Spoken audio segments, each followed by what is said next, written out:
welcome back ulit sa ating YouTube channel. So update lang tayo today.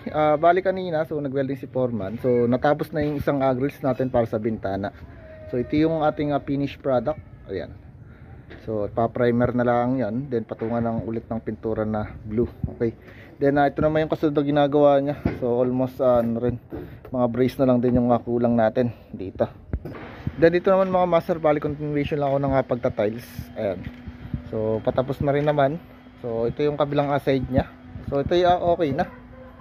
Yan. Then itong side naman yung ating kulang. Ayan. So bali piniltadahan na lang natin dito yung side kasi ito naman ay sa kulungan na ito ng aso na. Okay. Then dito side mga master, bali yan, pinapalihan na natin dun sa isa nating libor are. Ayan. So para mahibuan na ng flat. Ayan mga master. So okay na. So yung sa kabilang side naman. Then dito naman mga master, bali ayan. So pinamasilyahan na rin natin sa isang libor natin. Are, so yung ating nalis natin kahapon. So pinapantay natin sa tiles. Ayan, so pinapinish na natin. Bali na lang yan lilihain na lang din, napapatungan na lang natin siya ng flat at saka final coating ng light blue yata ito. Okay? So yun lang muna.